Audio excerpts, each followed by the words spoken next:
My name is Cosmo Whyte, and I'm one of the artists at the Movers and Shakers show here at Mocha GA. The title of my piece is Groundbreaking. It's a 5 by 14 inches graphite and silver leaf on clayboard. The piece, I spent the first 19 years of my life growing up in Jamaica. And while I was there, my father was an architect, and I would every now and then go to the groundbreakings of the construction sites. And it's customary during these groundbreakings that there's a big feast. And I remember one particular one, I was 10 years old, and the menu on the feast was a curry goat. And my father told me to stay around back and not watch the goat being slaughtered, but as a typical 10-year-old boy, I snuck around to the front, and I saw this goat being strung up and cut open, and that stuck with me for a long time. But I didn't give it much thought until about 15 years later when my father passed, and I was at or Passover, and in Jamaica we celebrate what is called Nine Night, which is 9 nights of mourning. And I can't remember what night it was, but a plate of curry goat was put in front of me, and then I thought back to this goat that was slaughtered that 15 years ago. And so that started the wheels in my head turning. And shortly after my father passed, I went to study at the Maryland Institute College of Art, and I was in a class there talking about the African diaspora taught by Leslie King Hammond.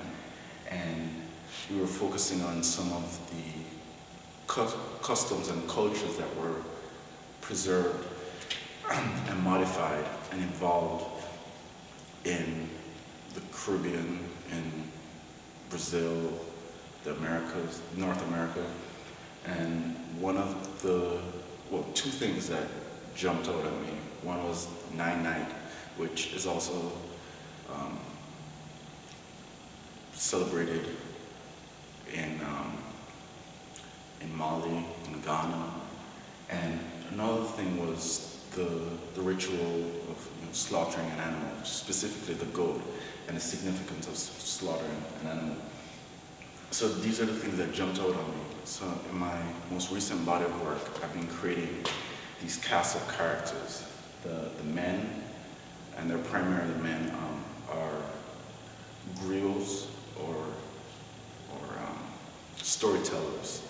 They're those that preserve the oral history. In most West African cultures, the griot is the man.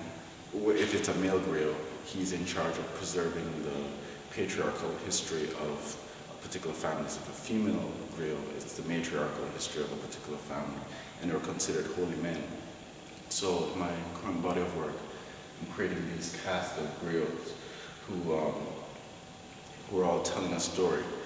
And this is the second piece I've included that goat from my memory. And in both pieces, the animal is still alive. You can tell by the posture,